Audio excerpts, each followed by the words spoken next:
Friends, we are here today with Craig Zelizer. Craig is a former professor at Georgetown University and presently the founder and CEO of PCDN, the go-to hub for social global change, which contains social career listings around the globe.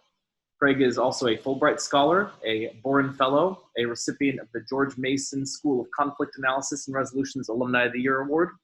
He's previously founded two NGOs, including the Alliance for Conflict Transformation and the Team Foundation in Hungary. And on top of that, Craig serves on a number of boards, including the InZone Project, Tech Change, Move This World, Amani Institute, and several others.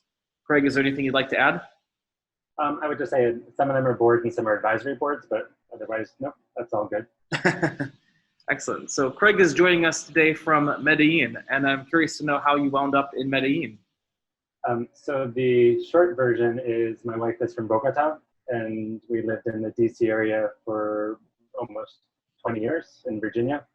And when I quit my job at Georgetown, I still teach there, but when I quit teaching full-time to work on PCDN, my social enterprise, we started to think about relocating overseas. And we looked at a bunch of places, and Medellin has gone from one of the most violent cities in the world, or the most violent city in the 90s, to, I think, one of the most innovative cities in the global south.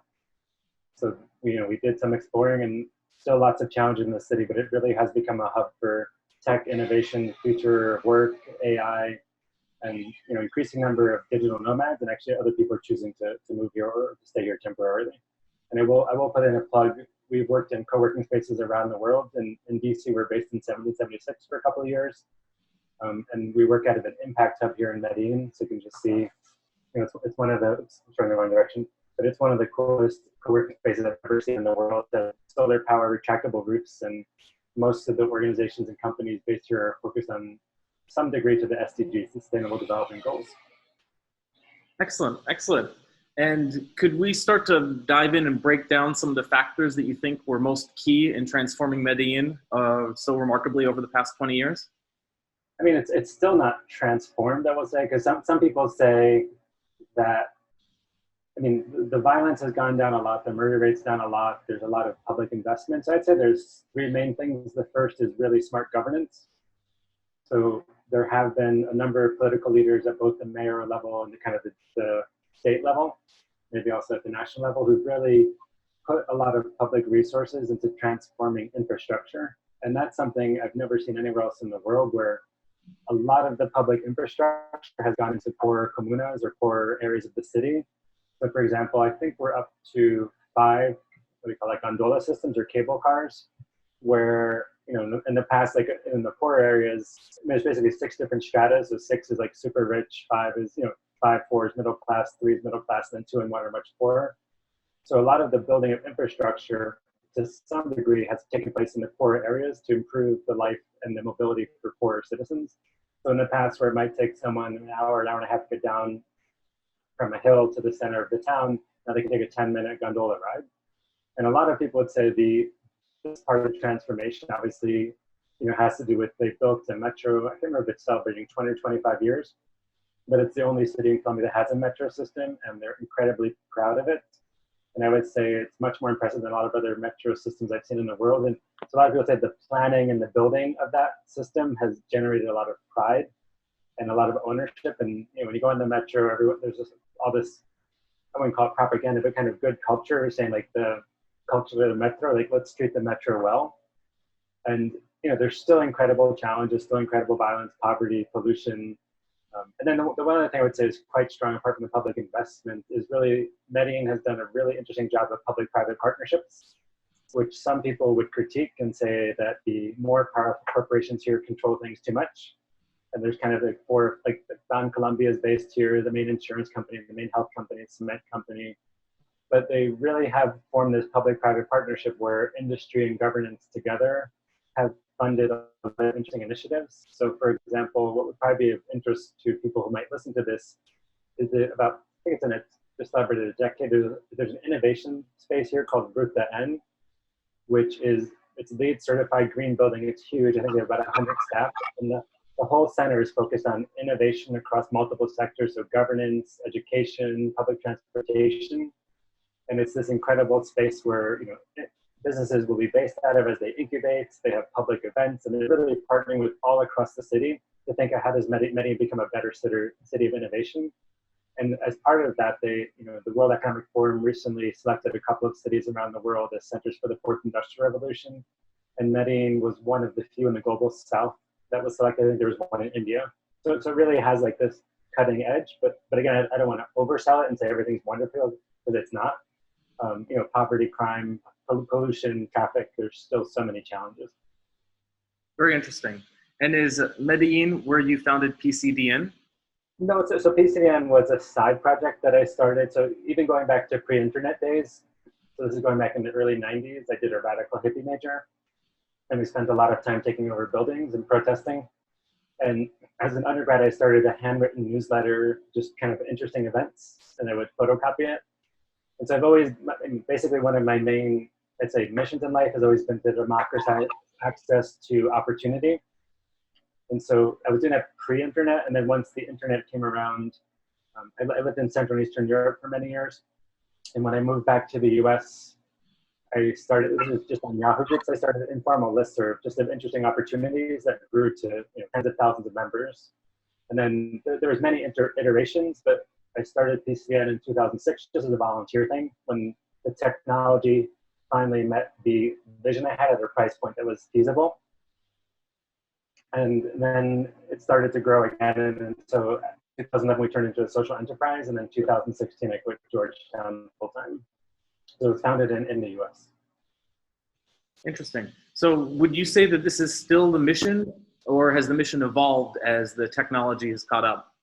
So I mean, that we just built a new platform after a lot of pain and suffering. So we just came up with new branding and mission. But basically, what our mission is to be the go-to hub for any person in the world who's trying to think about how to creatively advance a career that's related to positive social impact, whether it's finance or tech or development or peace building or education. And then the organizations that are training, whether it's graduate fellowship, training programs, or in skilling or hiring, that they kind of match on our platform. So institutions looking for talent or different programs and people looking for opportunities will connect. So that's kind of the main mission. And it really came about, I would say, for three reasons. Part of it is kind of my educational path, where I just had amazing mentors who pushed me to do things. And not everyone's fortunate enough to have that opportunity, where people, for example, I did junior abroad in Hungary right after the collapse of the Berlin Wall, about 6 months or 8 months later. And then when I went back to the US, one of my mentors was like, you have to apply for Fulbright. And she was very persistent. And I was like, I'm not going to apply for that. She kept insisting, so I applied. And I got a Fulbright for 2 years to go back to Hungary. So those kind of mentors. And then being a professor, I've mentored lots of people, but I've come across people all over the world who have skills and abilities and knowledge, but aren't sure where to channel that. And they don't necessarily have the right networks. So that's one of the reasons. And then a second reason, the best class I ever took in college was taught by a career counselor who specialized in helping us hippies or just do-gooders. And the class was how to, I forgot the exact title, but basically social justice and careers. So we spent the whole semester like exploring career paths and developing like an actionable plan. And so I've done a lot of research, both as professor, but also as consultant, of the gap between what higher education is doing and what employers want. And so, PCDN is trying to fill a lot of those gaps. Very interesting. As someone who's something of an outsider to this space, I have observations, but I'd be interested in hearing your comments on this, which is that oftentimes one problem I notice with straight nonprofits is that their financial model means that they are incentivized to be focused on getting the next round of fundraising. Whereas social enterprises, which seem to have a client, but also do some kind of social good, to my outside perspective, seem to be much more sustainable. I'm curious if you notice something like this, or if I'm completely off the mark. I don't generalize, so I will tell you my experience. So one is, I think that we need both, and we need all sectors. So I'd say, I think too many people in nonprofits don't think enough about business. Too many people in business don't think enough about nonprofits. They kind of demonize each other. I think it's changed a lot the past decade. And so what I would say is, having worked for big nonprofits and helped start nonprofits, that the funding dance is exhausting. the idea that like you might have a beautiful vision of what you want to do, and then you've got to find the funder who might or may not support it. And sometimes those partnerships are amazing. It's perfectly aligned and there's no ego, and it's just like, let's get this done for the betterment of whatever the project or the participants is. But then a lot of times it's like, oh, we finish a project and it's like, where's the next round of money coming from? And then often nonprofits will have to twist themselves to fit the donor interests. And when there's a misalignment in those things, it can be horrific or frustrating. And so having the nonprofit field, so one of the nonprofits I helped start, 6 of us helped start it. We got about 300,000 or 400,000 in revenue. We had a big name. And then all of us were finishing PhDs. And as we finished the PhDs, 3 of us went full time. And we're like, we're going to build this into the most incredible nonprofit, in our small sector. And we totally failed. And the last year was full-time work for half-time pay, no benefits, even though we wrote millions of dollars worth of grants and didn't. So I just burnt out on that model. So I'd say what I like about PCDN is we still have to generate revenue, but we have products and services that we can ethically commercialize. And either they work or don't work. And of course, we still have to twist things. You can't always do 100% your mission. But for me, having done nonprofits forever, I'm enjoying this approach of building a business that I think is ethical and others do. And having served on lots of nonprofit boards too, I'd say, some nonprofits really are visionary and they're able to sustain and innovate and just do the most incredible work. And yes, funding is always a challenge, but they can keep their mission. But I have seen so many nonprofits, it's like as they scale, it often becomes about sustaining the bureaucracy, out of self-interest. And it's harder to sometimes stay true to the mission. But the other thing is that I wouldn't say business is wonderful because there's so much unethical, horrible business practice. So too many people are like, nonprofits bad, business good, or vice versa. And if we just let businesses run the world would be terrific. But there's so much unethical, horrific business practices around the world and corruption that neither one is the answer. I think finding the right combination. So as someone who has a lot of proficiency with having written a number of successful grant applications, are there particular tools or just best practices that you've developed which people could copy or adopt to be successful at this? Yeah, for funding, I don't want to oversell my experience. Yes, I've helped raise money and manage money, but I don't want to oversell. There's people I know that's all they do is fundraising and they raise tens of millions. So I'm better at getting fellowships. So I have a lot of experience in that. But for funding, it comes down to building. It's the same as a job search. You got to build relationships. You've got to make sure that you're pitching whether it's a project or organizational overhead, you're pitching yourself in the language that meets the donor's goals. Too many people are give me money. But you've got to understand, one of the things most people don't understand about the industry is why are donors giving away money? There's lots of reasons. Part of it is a foundation. The foundation are legally required to give away 5% of their assets every year, at least in the US. Otherwise, they lose their foundation status. So to understand, why is it, or a government agency, why are they choosing to invest money in these topics? Sometimes it's purely politics, someone has an idea that makes no sense and they're going to do it. So you have to understand the donor kind of bureaucracy and dance, and then you have to figure out how to insert yourself ethically in that process.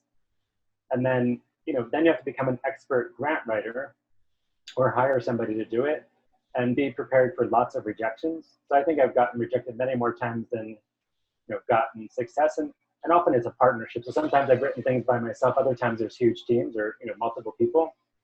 And I'd say the people who are not successful are the ones who don't take the time to do those things, don't build a relationship, and they don't learn from rejection. So it's a hard dance. And again, if you grow over a certain point, then you need to have staff or outside expertise because it's hard to do everything. That's one of the challenges I think that we ran into in one of my nonprofits, that we're all doing everything and not all of it well. It's a very good advice there. I will tell one other story, but sometimes it's also about having a vision. So when I lived in Hungary, I won't go into all the details, but a friend and I had a little idea. We were sitting in a high-level policy conference. It was really boring. We started just note-taking. We wrote up a concept paper on a project, and we gave it to Open Society Foundations, Hungary, the Soros Foundations. And we thought, okay, maybe they're going to if we're lucky, they'll set up a meeting with us to maybe talk about our idea. But they actually gave us money, not a huge amount, even before we had an organization. And then we had to like create an organization. Then we got funding from USAID and local business and governments. But sometimes it is just like, it's sometimes just having a brave vision that you realize there's something that needs to be done. And that was not a strategic process. We just put it out there, again, like was it a huge amount of money? No, maybe, I don't know, $10,000, $20,000 in the early 90s, but it kind of sustained the work. It's a good story. So let's shift gears briefly to the future of work. You've written that change is coming rapidly to the future of work, so therefore more exploration and visioning is needed about this theme. So I'm going to go ahead and offer you a platform to kick off this conversation. What is the future of work? So what PCDN we focus on more is the future of work in social change or social impact careers. Mm-hmm. So I will say right now I'm listening to, I know the author, there's a great book that just came out called The Human Algorithm by Flynn Coleman. So she's a human rights expert, AI expert. So she just came out with this book saying, like, if we don't start to engage with AI, if we just leave it to the coders, we're going to be screwed. And that not that coders are bad, lots of great coders, but basically, like, we need to start baking in the ethics now, because AI is going to be one of the greatest technological revolutions ever, probably even more than the printing press. So I think the first thing about the future work is entire new industries are being created with new career paths, but also entire industries are being disrupted. And so the first thing is to understand that, like, the speed of change is rapidly coming, and that the institutions training people and people building careers, if they don't start to understand this, it's going to be really frustrating because there's going to be huge levels of displacement. So I think that's the first thing. The second thing is, even if, I'd like to say that the people who speak geek and human are going to have the most successful careers. So if you only speak human, like, you're really good at relations, but you don't understand tech, or you only speak tech but don't speak human, like the people who can be conversant in both approaches are going to be the ones who are more successful, and both in their careers in shaping policy and programming. So the second thing is, make sure to start, I know a lot about tech, but I'm not a coder, so that I'm just trying to read and learn and talk to people as much about how this is all impacting higher education and social impact. So, a very practical thing is, like, start learning and don't be afraid of it. And then I would say the third thing is, if you're thinking about one's own career, the idea of stable long-term careers is rapidly changing for many professions. So if you go into civil service in state or national or federal government or local government, then you could still have a stable career. Certain large tech companies like Google, Microsoft, Facebook, like, you could have a stable career. But it used to be the idea, like, you would get a job and you had to stay at least 1 to 2 to 3 years. And if you switched companies too often, it would be a negative. Now, the idea is that I know people who switch jobs every year, people who switch sectors or industries every 5 to 10. I've done not 5 to 10, but the idea is, like, the most important skill in the future of work, and this is not from me, I can't remember who said it, is like the ability and the attitude to have continuous learning. So the skills that we're learning today, or if you have an undergraduate or graduate degree, like, in 5 or 10 years, those are not going to be very relevant. So that people are like, oh, I went to college, I learned X, I'm going to be set for life and have a stable career. Most of the people are going to be frustrated. So it's that idea of, like, thinking that, who would have thought, I've got a friend who works on drones for social impact. His name is Patrick Meyer. He's got a great book called Digital Humanitarians. So the idea is, like, the careers of today are changing so fast that we can't even predict what they're all going to be. But then the disruption. So if you work in the financial services industry, in law, in medicine, as a truck driver, as AI, machine learning, and technology takes over, the disruption that's coming to this industry is going to be huge. It's already happening. So there's not one prescription, but the idea is people and institutions need to be prepared for what's coming. And I don't think, particularly in higher education, that enough, particularly because of the high cost in the US, that too many institutions are training people for the jobs of yesterday and not for the way of the future. And if higher education was free, who cares? Because it's a great thing.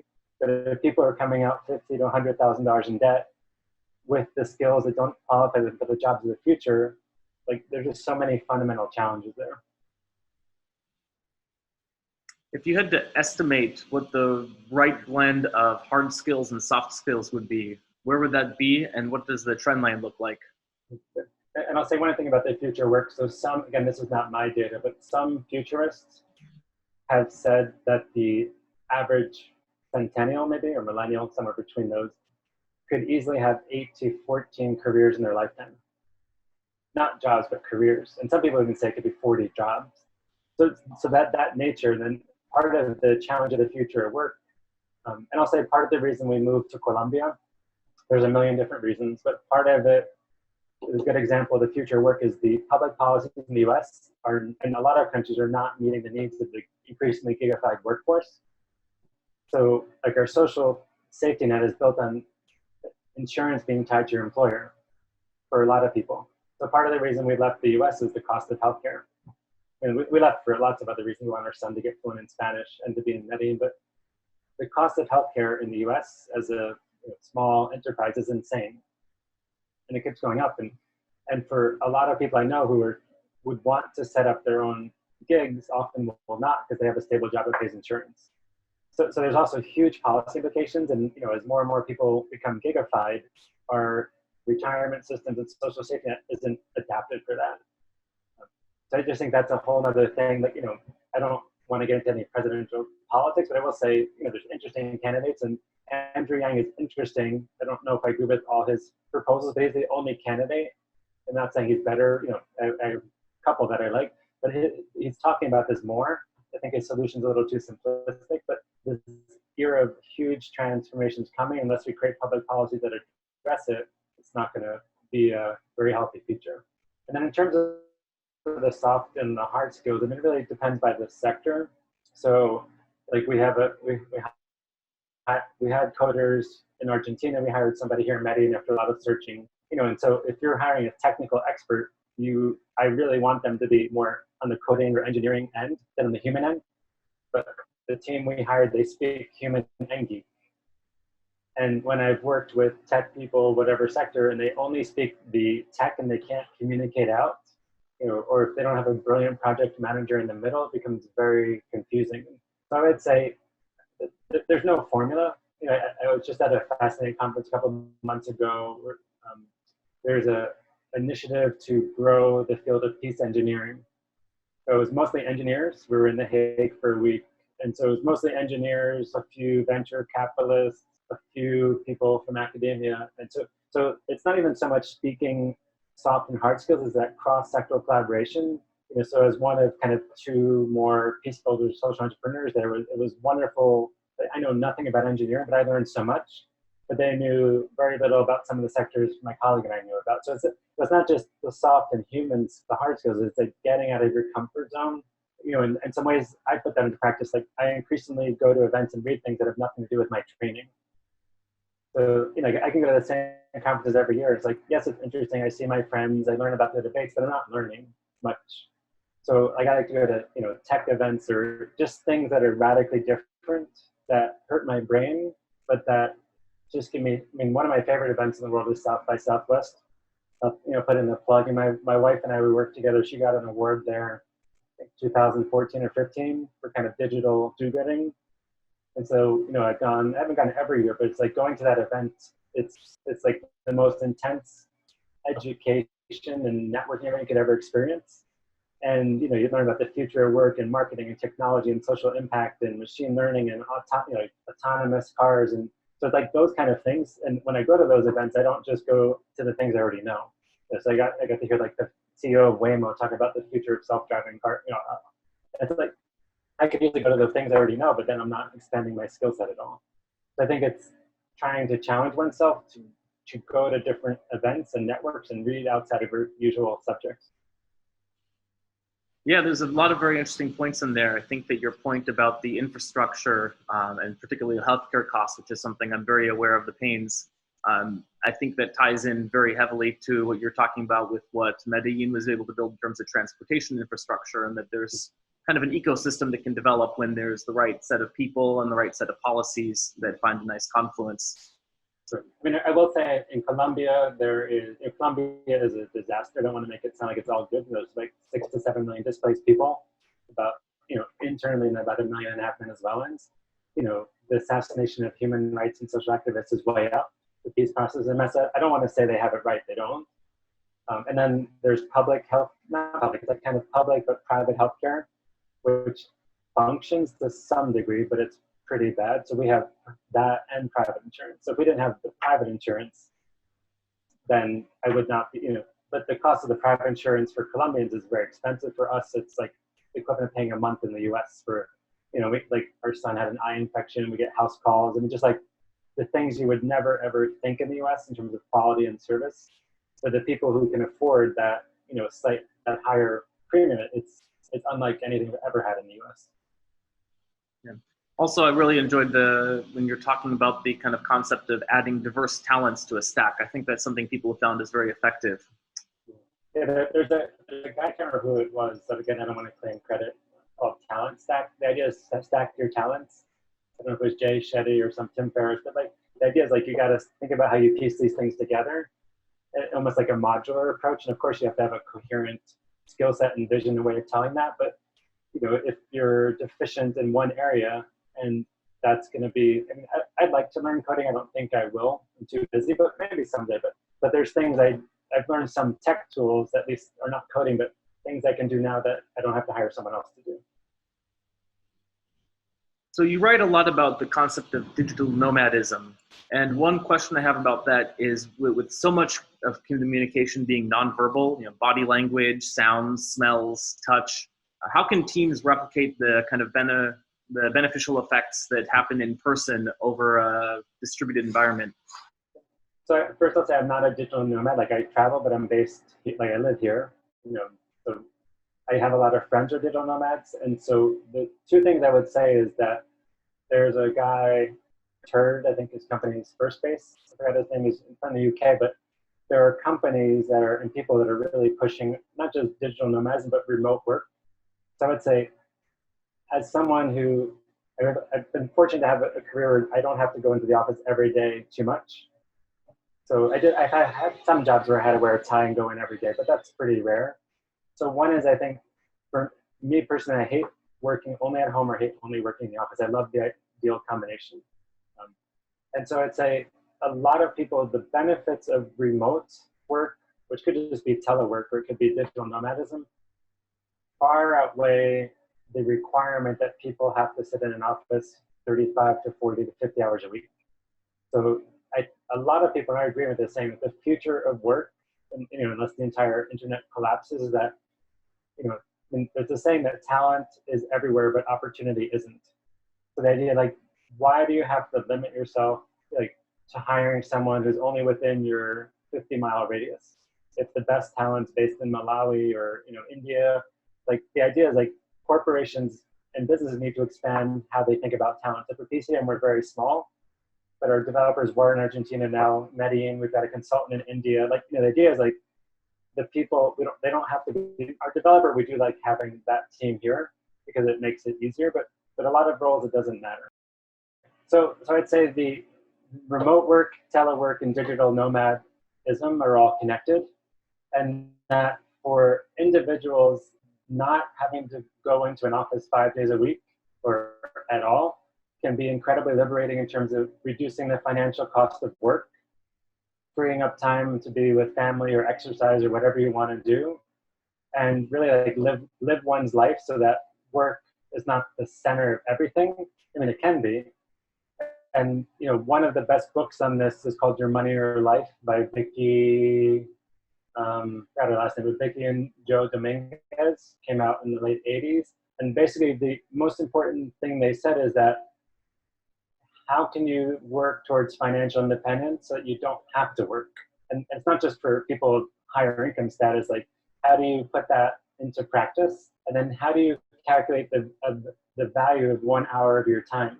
Because even like when I worked at Georgetown full time, I'd go in 3 days a week, 4 days a week, and it would take me an hour each way to commute. I would have to pay for dry cleaning occasionally. Like those are all costs that are associated with having to go into the office. So one of the things they say is like, here's a formula to think about how do you calculate the value of your time and how do you want to spend your time. And now for institutions like PCDN, we're small, so we've never had our own office. We've always been in co-working spaces and works half home, half co-working. And like the cost we've saved versus having to pay for a full office is wonderful. And then also the benefit of being based in creative co-working spaces, the relationships we've made. So it's not us sitting in a little office only talking to each other. it's going to places and we're talking to startups and enterprises and nonprofits. So here we're talking to people who are building, HR platforms, community justice. Like, the idea is like, and we learn from each other. And when you only go into an office, like for your own if it's a big organization, you learn, but smaller, you're only learning from your own team members. And of course, there are advantages to going to the office. You can build stronger relationships that may last longer. You can socialize. There is something enjoyable about being in that community, but also there's also incredible amount of wasted time in the meetings that aren't needed. So I'm a huge proponent that all organizations in the world should think about, the option of remote or telework as almost like not a lot of people I know who work for organizations, like there's a few organizations like Basecamp, the ones who build Basecamp, I'm trying to remember, like there's one, a couple of really small tech companies have become remote first, Automatic that uses WordPress.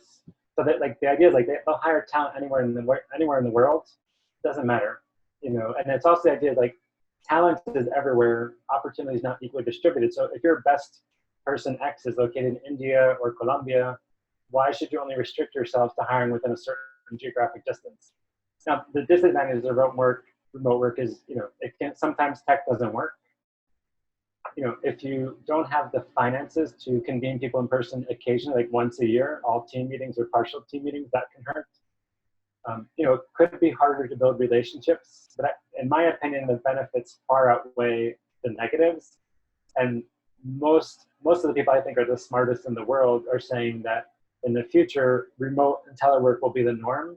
And the idea of companies needing to build huge offices and have incredible overhead expenses is going to look like something foolish, except for the companies, if there's really high security needs, or if it's like, if it's an engineering company or something related to intelligence, like certain times people do need to be in the same space. So let's say automotive manufacturing, but a lot of times like it should be, let's think about remote first and not make it this really difficult case. And I have friends who've been in structured government and non-government positions, and they've been able to negotiate remote options and they love it.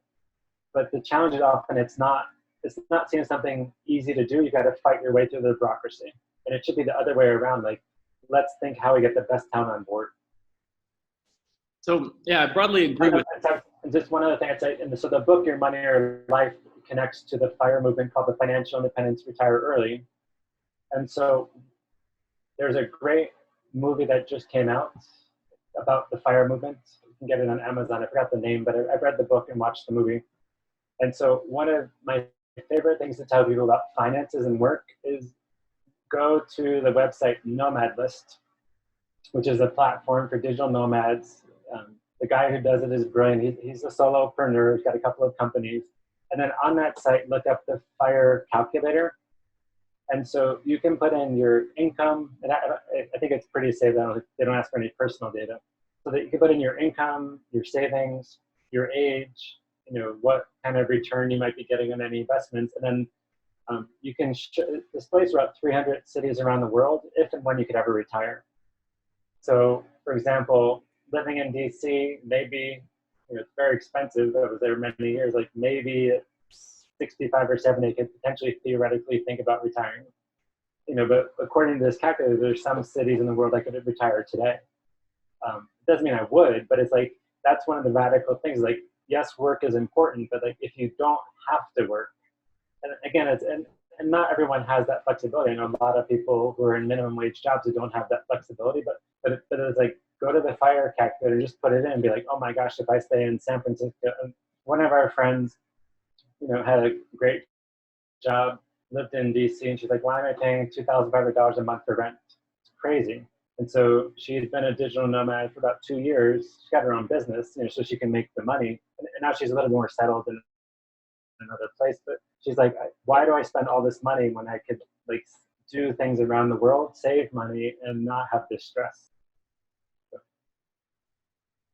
Yeah, I've broad agreement with many of these points, and I'm looking forward to putting all these books and websites in the show notes. It's going to be a very useful resource for people. But to throw a bit of disagreement in here, while I definitely agree with the opportunity for remote work and shortening commute times as key to happiness, one thing that I think I might we might have some level of agreement, but also some level of disagreement on is this concept of work-life balance. And part of this is my personal bias, because as an entrepreneur, I'm very heavily invested in my work.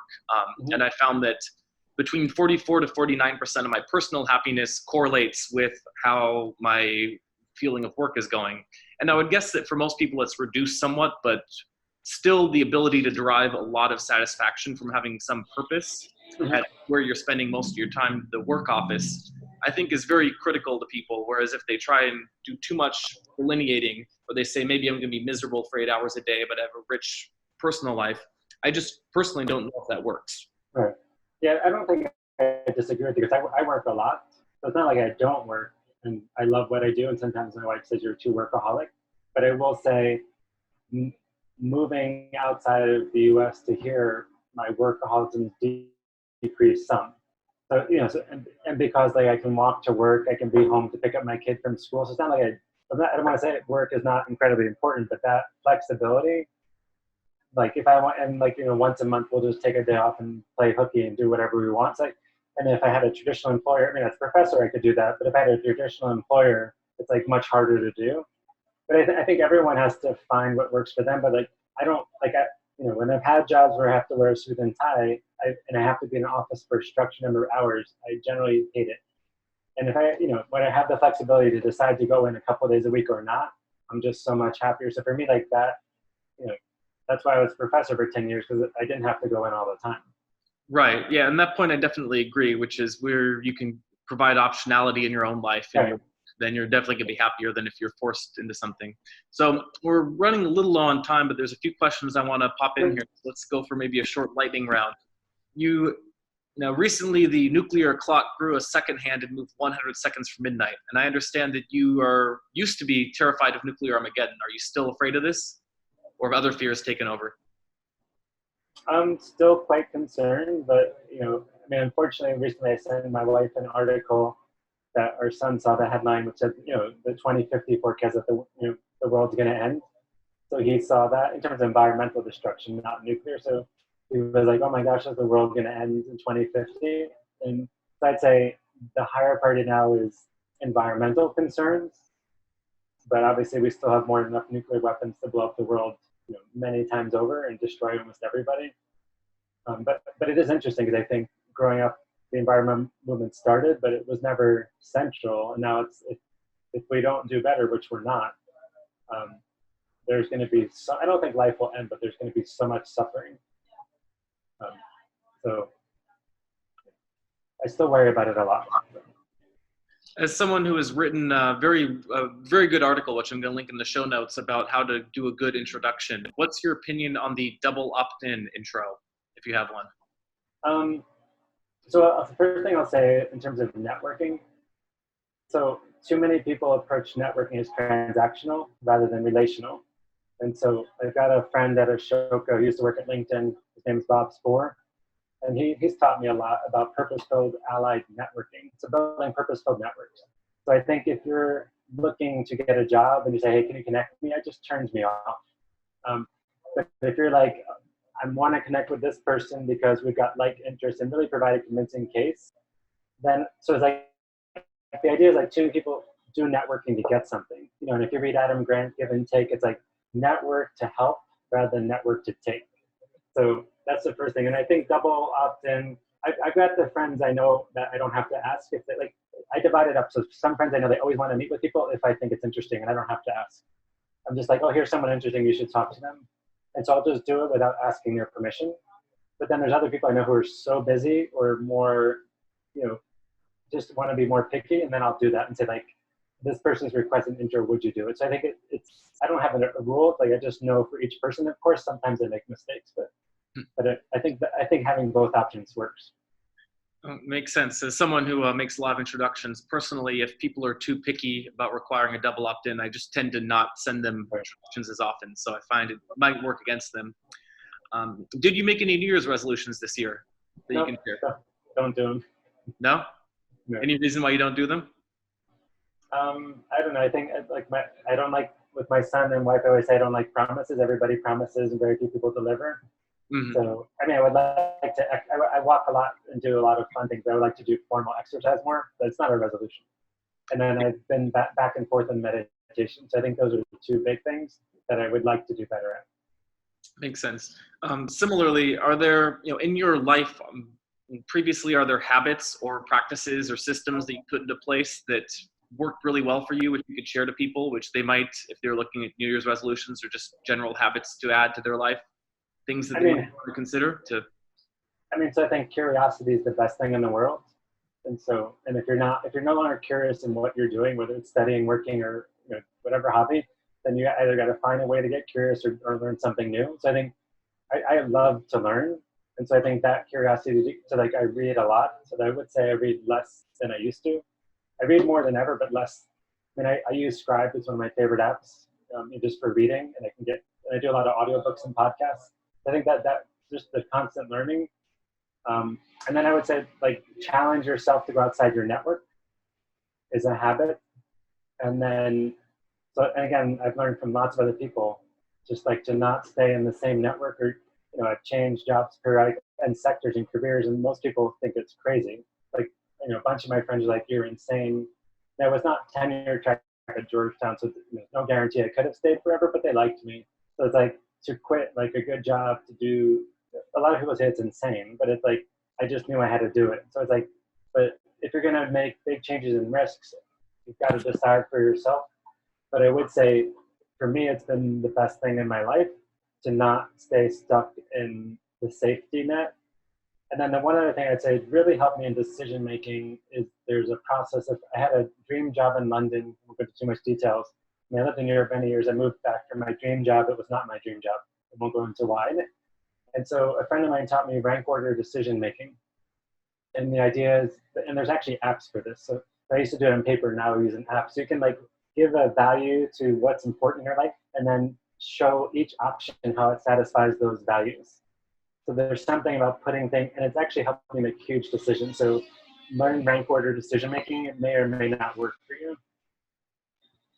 That's very good. That's very fascinating. I think very good advice all around. That's a good note to end on. Any other parting thoughts, parting plugs you want to make? I mean, if you're interested in social impact careers, PCDN is a great place, and there's lots of other good things. And I mean, don't be afraid to reach out to people. And then, thanks for the opportunity. Oh, great. Thank you so much for your time. I really appreciate it. Okay.